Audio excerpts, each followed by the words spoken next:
कहते हैं सावधानी हटी दुर्घटना घटी। ऐसा ही कुछ हुआ कॉमियर फ्लाइट 5191 के साथ, जब टेक ऑफ के वक्त एक दूसरे से बात करते हुए पायलट प्लेन को एक ऐसे रनवे पर ले आए जहां साक्षात मौत उनका इंतजार कर रही थी।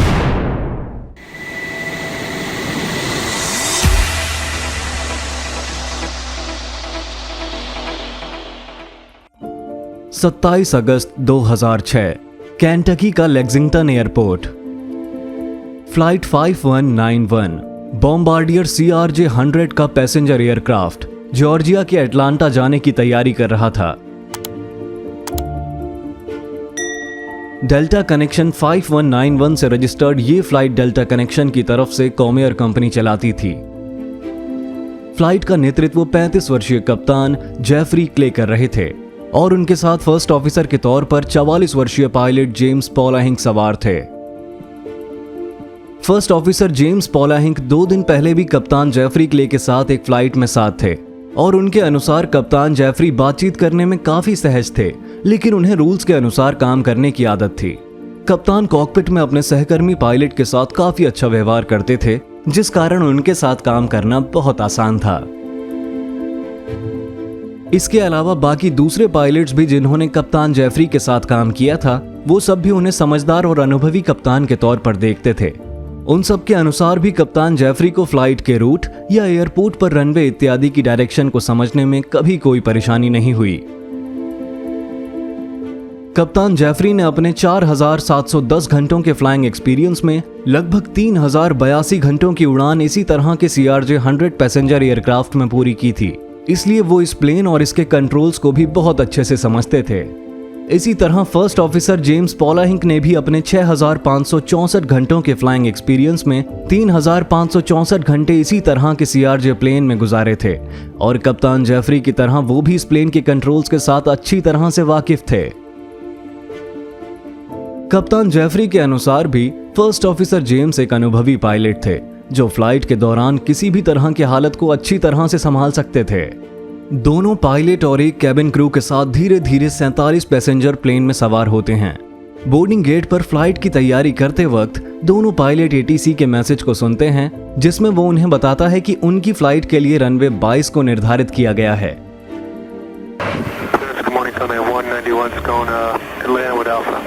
Command 191, Lexington clearance clear to Atlanta Airport via Bowling Green, Erlin 2 arrival, maintain 6,000. Expect flight level 27010 minutes after departure. Departure is 120.75, squawk 6641.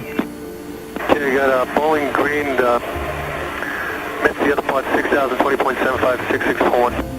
Command 191, it's Erlin 2, Echo Romeo, Lima, India, November 2 arrival. Erlin 2, appreciate it, Command 191. अपने निर्धारित runway और airport root को अच्छी तरह समझने के बाद pilot plane के रोल ऑफ प्रोसेस को शुरू करते हैं। इसके साथ साथ कप्तान जेफरी फर्स्ट ऑफिसर जेम्स को टेक ऑफ रनवे की जानकारी देते हुए उन्हें भी यही समझाते हैं कि टेक ऑफ के लिए आज वो रनवे 22 का इस्तेमाल करेंगे। इसके साथ साथ पायलट प्लेन के नेविगेशन सिस्टम में भी रनवे 22 की मैग्नेटिक डायरेक्शन 227 डिग्री सिलेक्ट करते हैं। इस पूरी बातचीत और तैयारी में कहीं भी ऐसा नहीं लग रहा था कि दोनों में से किसी भी पायलट को टेक ऑफ रनवे को समझने में कोई कंफ्यूजन या परेशानी थी।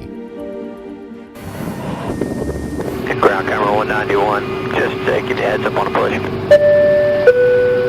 Command 191, advisory protection. और सुबह के लगभग 5:59 पर कप्तान प्लेन को पुशबैक करने का आदेश देता है, जिसके बाद ग्राउंड स्टाफ टैक्सीवे के लिए प्लेन को पुश करते हैं। सुबह के लगभग 6 बजकर पायलट एक एक कर प्लेन के लेफ्ट और राइट इंजन को स्टार्ट करते हैं।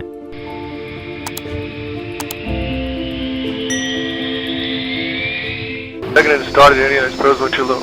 Hydraulics checked APRs on, FMS, we got runway 22 out of Lexington up to 6. Pressure vessels are on, building vessels manual, ignition is off, altimeter is 3000, course forward, course strict. Command 191 is ready, taxi, we have Alpha.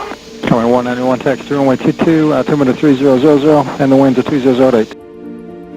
अपनी instruction में ATC controller pilot को taxiway से होते हुए runway 22 पर जाने के लिए कहता है और इसके साथ साथ उन्हें रास्ते में पड़ने वाले रनवे 26 को बिना रुके क्रॉस करने की भी इजाजत देता है। जैसा कि हम एनिमेशन में भी देख सकते हैं।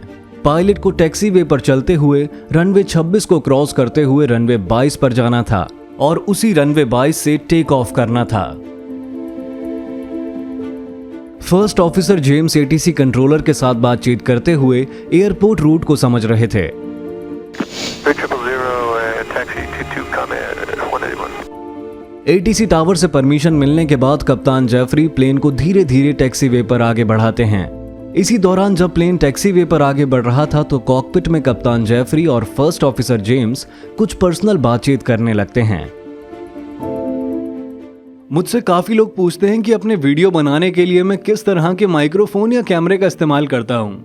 वॉइस रिकॉर्डिंग करने के लिए मैं बिग पासपोर्ट का USB माइक्रोफोन यूज करता हूँ, जो हमारे आज के वीडियो के स्पॉन्सर भी हैं। इसके अलावा अपनी टीम से ऑनलाइन बात करने के लिए भी मैं बिग पासपोर्ट के USB हेडफोन्स और वेबकैम का इस्तेमाल करता हूँ। तो अगर आप भी प्रोफेशनल वीडियो बनाना चाहते हैं या ऑनलाइन मीटिंग्स करना चाहते हैं तो बिग पासपोर्ट के प्रोडक्ट सभी मेजर ई-कॉमर्स स्टोर जैसे Amazon, फ्लिपकार्ट और स्नैपडील पर बहुत ही किफायती प्राइस पर आसानी से उपलब्ध हैं। सभी प्रोडक्ट के लिंक और स्पेशल कूपन कोड नीचे डिस्क्रिप्शन में भी दिए गए हैं, जिसका इस्तेमाल करके आप एक्स्ट्रा डिस्काउंट भी पा सकते हैं। तो आइए इसी के साथ वापस आते हैं अपनी केस स्टडी पर। हालांकि एयरलाइन के सेफ्टी रूल्स के अनुसार टैक्सीवे के दौरान पायलट को किसी भी तरह की पर्सनल बातचीत करने की मनाही होती है, ताकि किसी भी कारण से उसका ध्यान ना बटे और वो सही तरीके से अपना पूरा ध्यान सिर्फ फ्लाइट पर लगा सके।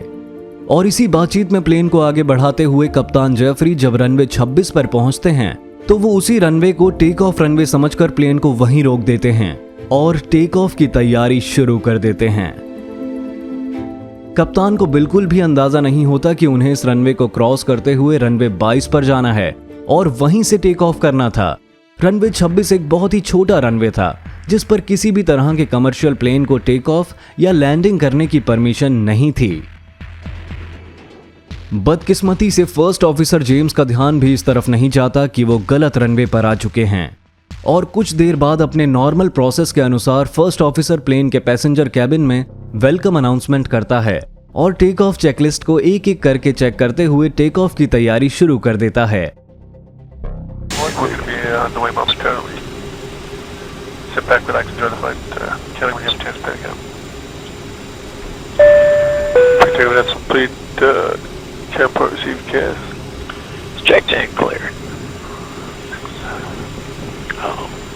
Oh yeah.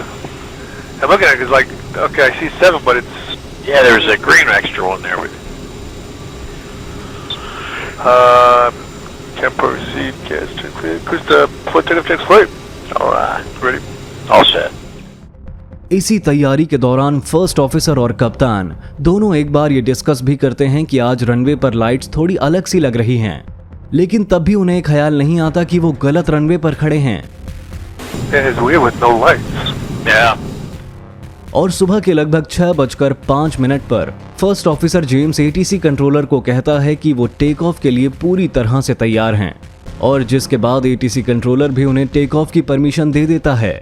इस पूरी बातचीत के दौरान ना तो एक बार भी पायलट और ना ही एटीसी कंट्रोलर रनवे नंबर को कंफर्म करते हैं और एटीसी कंट्रोलर से परमिशन मिलते ही कप्तान जेफरी प्लेन को टेक ऑफ के लिए रनवे की स्टार्टिंग लाइन पर ले आते हैं।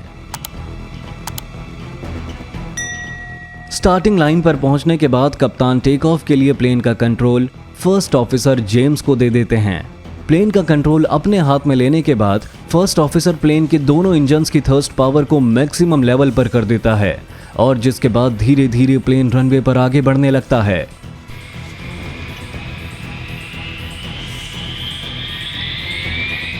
रनवे पर आगे बढ़ते हुए एक बार फिर से फर्स्ट ऑफिसर रनवे की लाइट्स थोड़ा अजीब सी होने का जिक्र करता है, लेकिन तब भी ना तो कप्तान और ना ही फर्स्ट ऑफिसर को जरा भी एहसास होता है कि वो गलत रनवे पर हैं।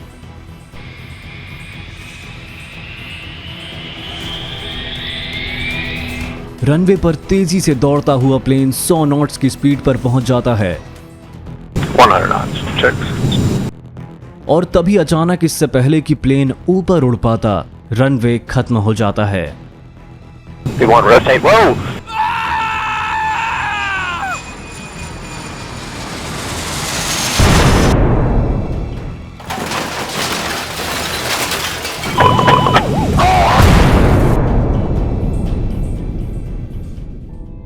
इस दर्दनाक हादसे में केवल फर्स्ट ऑफिसर जेम्स ही जिंदा बचते हैं। ब्रेन डैमेज, लंग पंचर और कई सारी हड्डियां टूटने के कारण उन्हें काफी गंभीर चोट आती है। उन्हें कई सारे ऑपरेशन से गुजरना पड़ता है, जिसमें उनकी दाईं टांग भी काटनी पड़ती है। अपनी जांच में NTSB ये खुलासा करती है कि फ्लाइट को रनवे 22 से टेक ऑफ करने के लिए कहा गया था, लेकिन पायलट गलती से रनवे 26 का इस्तेमाल करते हैं, जो इस तरह की कमर्शियल फ्लाइट के टेक ऑफ के लिए बहुत ही छोटा रनवे है। इसी कारण से प्लेन के ऊपर उड़ने से पहले ही रनवे खत्म हो गया और प्लेन क्रैश हो गया।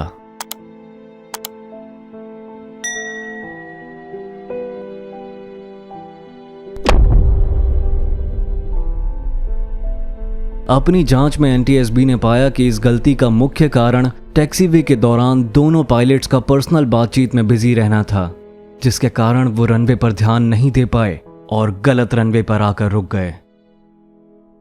अप्रैल 2007 में NTSB की जांच के बाद FAA ने सेफ्टी नोटिस जारी करते हुए ये मैंडेटरी कर दिया कि रनवे होल्ड पोजीशन पर आने के बाद और रनवे स्टार्ट पॉइंट पर पहुंचने के बाद टेक ऑफ शुरू करने से पहले पायलट और ATC दोनों रनवे नंबर को कंफर्म करेंगे। NTSB की एक दूसरी सलाह के बाद FAA ने पायलट की ट्रेनिंग के दौरान रात में एयरपोर्ट लाइट की जानकारी को अच्छी तरह समझना भी अनिवार्य कर दिया, ताकि टेक ऑफ के वक्त पायलट टैक्सी और रनवे की लाइट को अच्छी तरह समझकर सही टेक ऑफ कर सके। अगर आपको हमारी मेहनत पसंद आ रही है तो कृपया लाइक और सब्सक्राइब बटन पर क्लिक करके हमारा हौसला बढ़ाएं। आपके सहयोग के लिए हम सदैव आपके आभारी हैं। धन्यवाद।